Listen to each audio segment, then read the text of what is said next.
Arrêtez de créer des attentés, d'attendre que quelqu'un comprenne votre souffrance ou l'importance que cela représente pour vous. Vous restez silencieux, mais intérieurement, vous avez un scénario. S'il m'aime, il comprendra lui-même. Et puis, déception, parce qu'il n'a pas compris, parce qu'il n'a pas lu votre silence, votre regard, votre « je vais bien » sans un point. Ce n'est pas son erreur, c'est votre accord tacite. J'attends, tu dois deviner. Seulement, personne n'a signé. Et vous voilà de nouveau seul dans votre tête, où personne ne vous a entendu, parce que vous n'avez pas parlé. Test. Combien de fois avez-vous été offensé non pas par un acte, mais par l'absence de devinette? Il ne vous a pas félicité à minuit. Elle n'a pas écrit la première. Vous avez fait comme si tout allait bien, mais vous attendiez des excuses. Croyez-vous encore que, si quelqu'un apprécie, il le ressentira lui-même? Non. Seuls les enfants pensent qu'amour égale télépathie. Les adultes parlent avec des mots. Car attendre, c'est déjà perdre. Attendre est une forme d'agression passive envers soi-même. Troisième. Personne ne viendra vous chercher aux toilettes si vous claquez à nouveau la porte.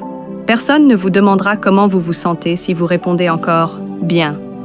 Personne ne déterrera ce que vous avez enfoui sous « pas grave ». Vous voulez être entendu, mais vous continuez à vous cacher. Et puis vous appelez cela l'insensibilité des autres. Alors qu'en vérité, vous attendez un miracle. Et l'âge adulte commence là où vous parlez. Clairement, sans dramatisation. Vous pensez « si je le dis, ce sera intrusif ». Non, ce sera clair. L'intrusion, c'est quand vous construisez des griefs dans l'ombre.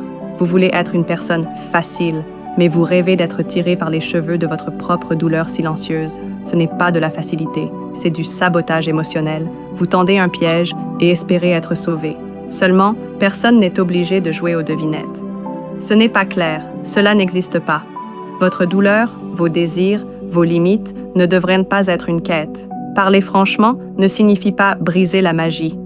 Il s'agit de construire des relations où vous n'avez pas besoin de vous faire passer pour un médium. Si vous avez besoin de soutien, dites-le. Si vous avez besoin de reconnaissance, exprimez-le. Le silence ne vous rend pas fort. Il vous rend incompréhensible. Et les incompréhensibles sont les premiers à être perdus. On ne devrait pas vous comprendre sans mots. Vous n'êtes pas un enfant. Exprimez-vous. Si vous en avez assez d'être celui ou celle qu'on doit deviner, abonnez-vous à @momnastea. Ici, on n'attend pas de miracle. On apprend à parler pour ne plus être invisible.